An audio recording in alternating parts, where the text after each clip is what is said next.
Boa tarde, gente. Sejam muito bem-vindos e bem-vindas a esse início de tarde aqui no 10º Congresso do GIF. A gente preparou esse momento, que é um momento um pouco diferente do formato das outras conversas que a gente tem feito.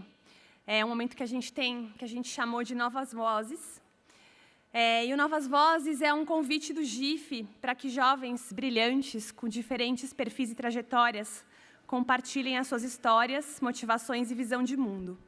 Nessa mesa, vocês vão ouvir o Thiago Feijão. O Thiago, ele é cofundador e presidente do QMágico, empresa focada em desenvolver tecnologias e serviços com inteligência de dados para ajudar professores e escolas na personalização da aprendizagem. É formado no ITA, fellow da Fundação Estudar, associado do Todos pela Educação e Talento Educação Lehman, já foi consultor de Educação e Tecnologia para o BID e CNI, cofundou ONGs educacionais para jovens de baixa renda e hoje é presidente do conselho de uma delas, o Instituto Semear.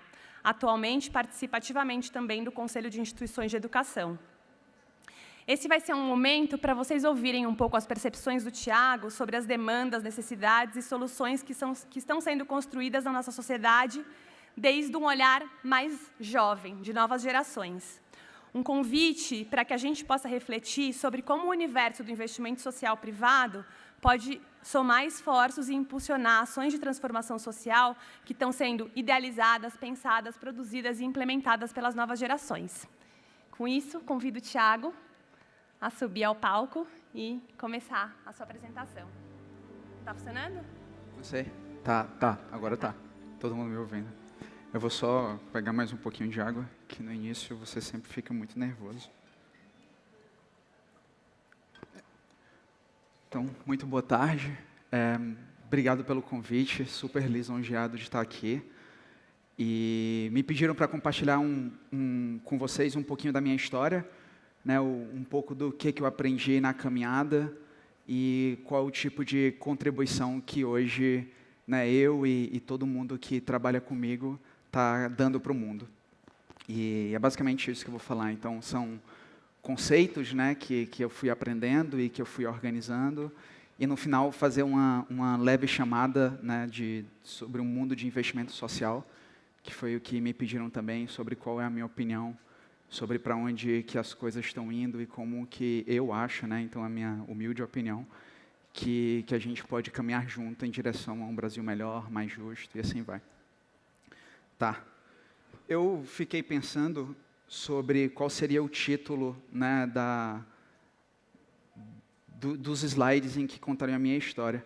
Eu decidi escolher um processo, um passo a passo que eu venho repetindo continuamente, desde que eu comecei a me conhecer bem e a tomar escolhas, a escolher coisas da minha vida de maneira mais consciente. Então, eu escolhi sonhar, acreditar e fazer. E o sonhar lá no primeiro tópico, ele é pequenininho, né? E depois o sonhar, ele já é grande. Então, eu venho repetindo isso e, assim, os meus erros, as minhas falhas na caminhada, eles simplesmente são um desafio para um sonhar maior. Então, por isso que eu escolhi esse processo, porque eu acho que se a gente repetir o tempo inteiro, né, pegar um sonho muito grande, quebrar em pequenas etapas e repetir esse ciclo do sonhar, acreditar e fazer, as suas falhas, os seus erros, os seus desafios, eles ficam pequenos, né? Porque você só está entre um passo do acreditar e do fazer para um novo sonhar.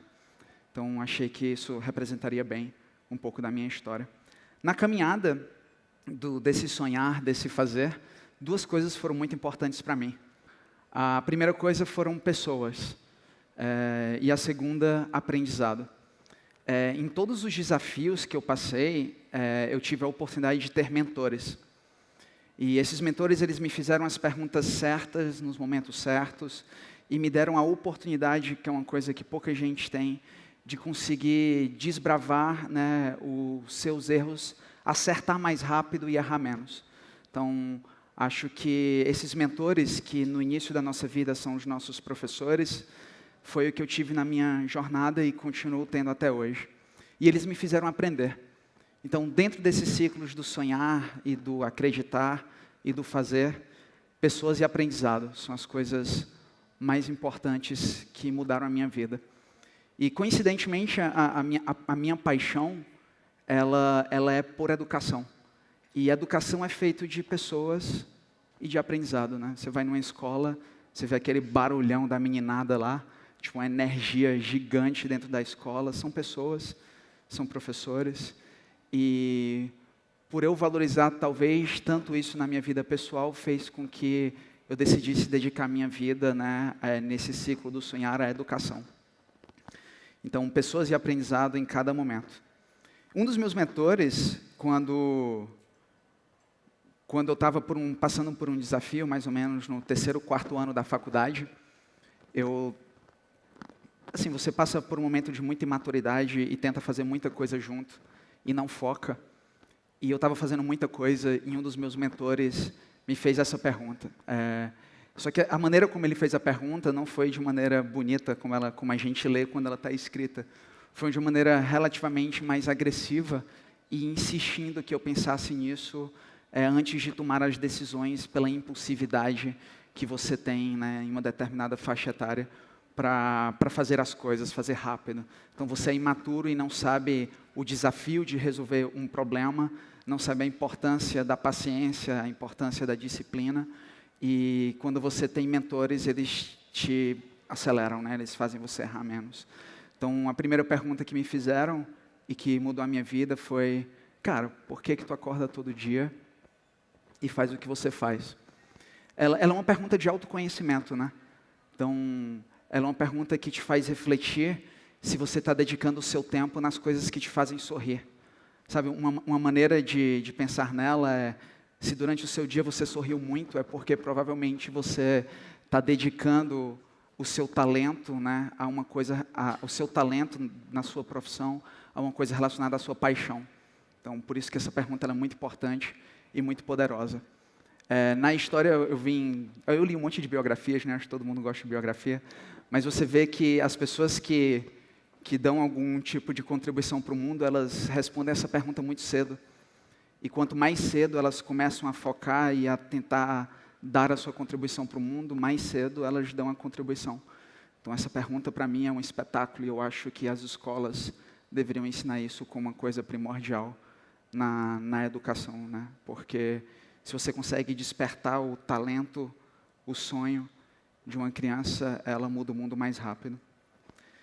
Então, eu estudei em escola pública e a educação mudou a minha vida muito cedo, porque a minha família não tinha condições, né, de uma renda muito boa, e eu fui para a escola privada, acabei caindo no ITA.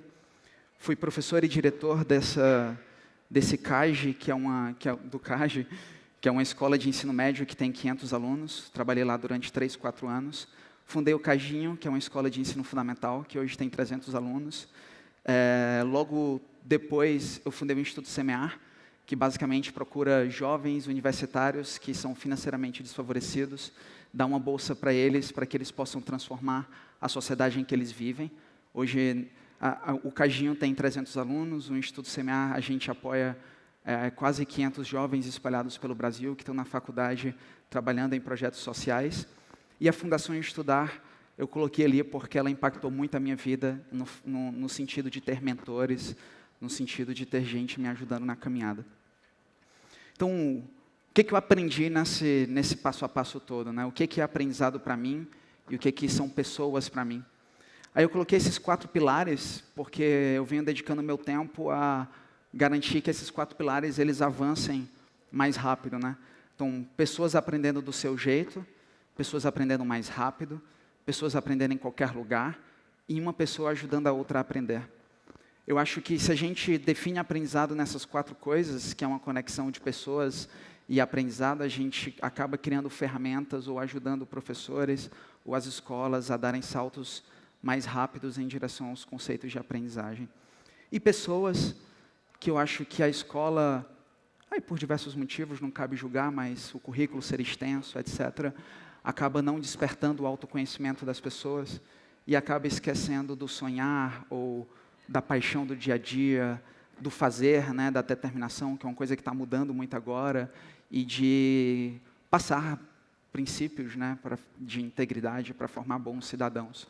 Então, pessoas e aprendizado são definidos assim para mim.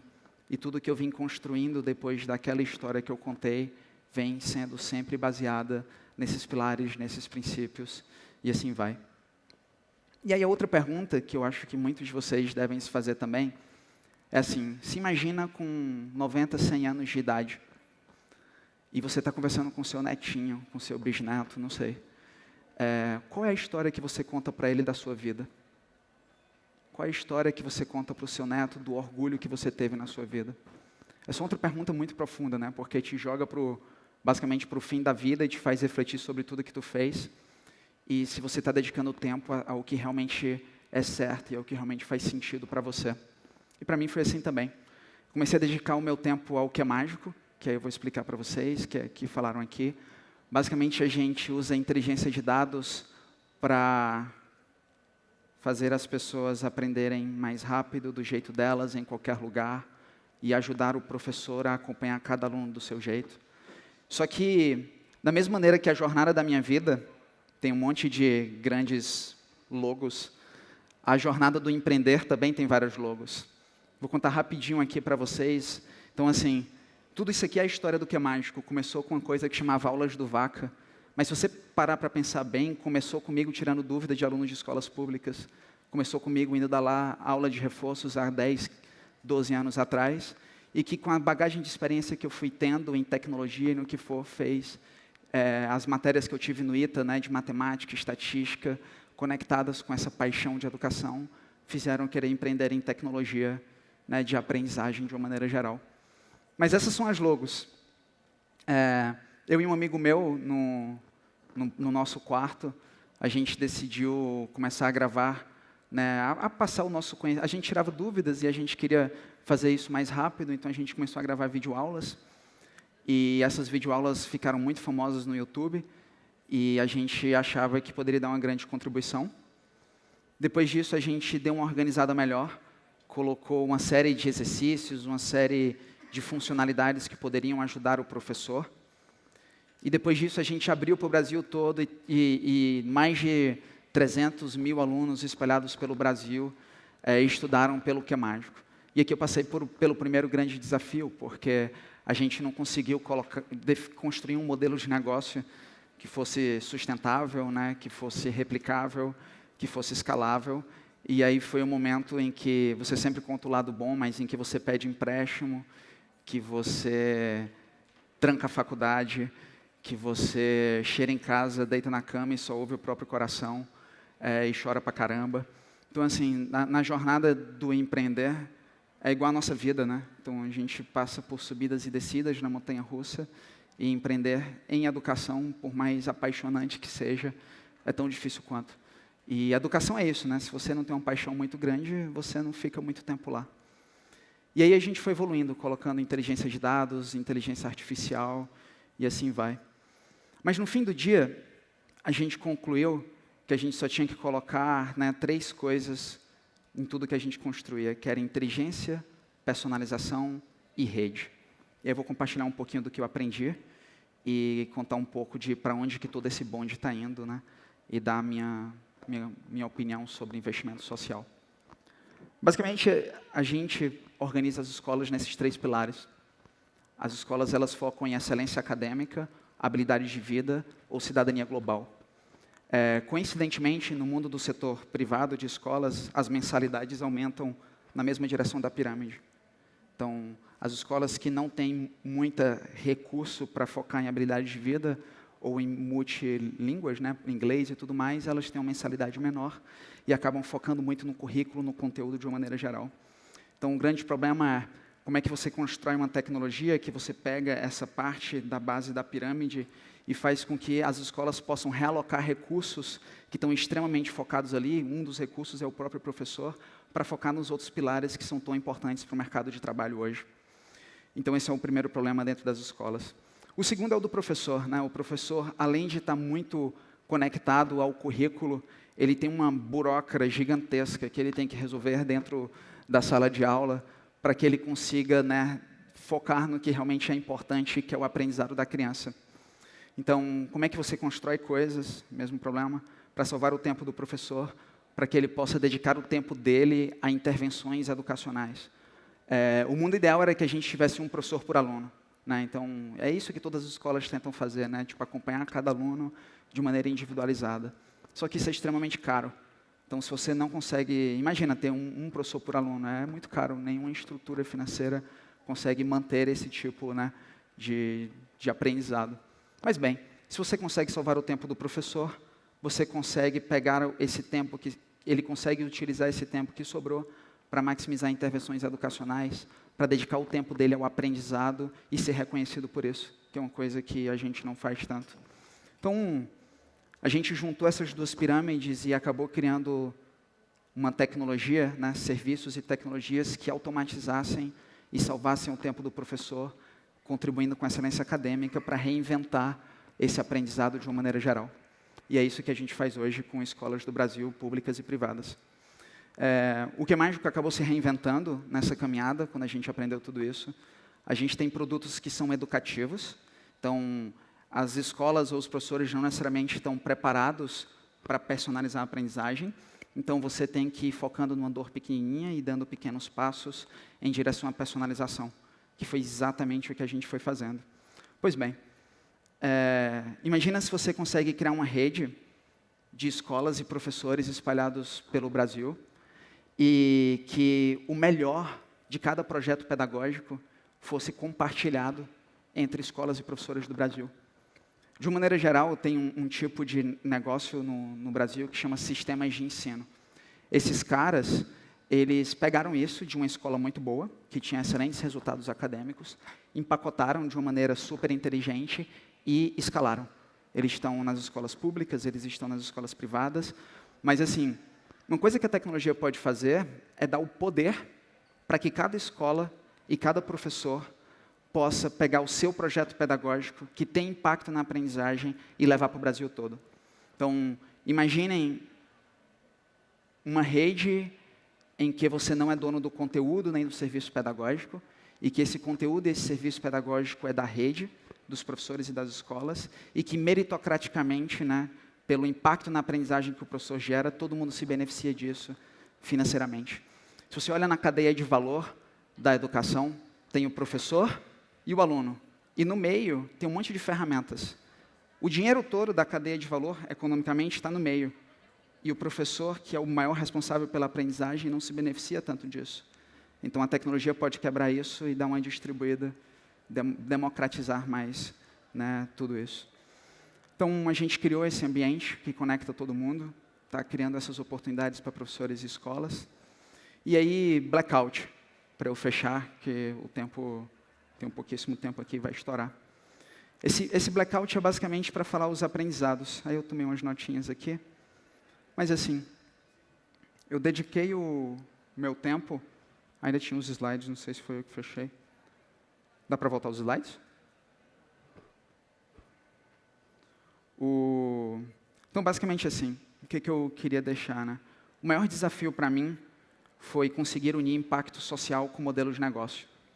Foi dureza isso, a gente ficou 4 anos no negativo para conseguir garantir que o nosso modelo de negócio realmente gerasse impacto na aprendizagem e os desafios de pessoas te guiando para um outro caminho e você tendo que dizer os nãos é o maior desafio de todos. Então, foram 4 anos de muita dureza e de muito desafio para conseguir unir isso. E no fim do dia, as coisas não acontecem da noite para o dia, né? A Google está aí há 15 anos, os caras que construíram o algoritmo construíram há 10 anos antes de fundarem a Google. Então, nada acontece da noite para o dia. Por mais que a gente ache que o mundo esteja muito mais rápido, as coisas são lentas e elas precisam de paciência e de muita disciplina para que você consiga construir algo que realmente dê uma grande contribuição. E, no fim do dia, a única coisa que a gente está fazendo, né, é adicionar uma pequena marca, né, na história da humanidade. E se todo mundo aqui focar no próprio sonho e se unir de pessoas apaixonadas pelo próprio sonho e der a sua pequena marca, o conjunto de pequenas marcas faz a gente evoluir. E foi assim na história inteira, né? Então, acho que para mim foi assim, eu tive muita oportunidade, eu agarrei muita oportunidade, e eu tive... Quando eu ganhei uma bolsa, eu consegui uma bolsa para mim, para minha irmã, e um trabalho para meu pai. Então, assim, se eu fosse vocês, eu alocaria todo o meu tempo e o meu recurso a distribuir oportunidade para as pessoas. E, na minha visão, só tem duas maneiras de fazer isso. Educação, né, porque é o que faz a gente despertar o nosso talento, despertar a nossa paixão. E empreendedorismo, porque é a maneira como você doa isso para o mundo. É a maneira como você, né, gera oportunidades. Então, desculpa aí, eu acabei não conseguindo falar sem quebrar a voz. Então é isso, assim, aí eu volto ao início da palestra, né, então, se cerquem de pessoas com sonhos parecidos, invistam em pessoas que não vão desistir, né, que sonham, acreditam e fazem, e têm a consciência de que o sonho ele só fica maior a cada ciclo, e é isso que vai fazer a gente dar uma contribuição maior para o mundo, independente do setor, não precisa ser educação, o que importa é que a minha paixão é lá, então eu vou dedicar a minha vida lá. Então, acho que é isso. Obrigado pelo tempo de vocês, foi um prazer.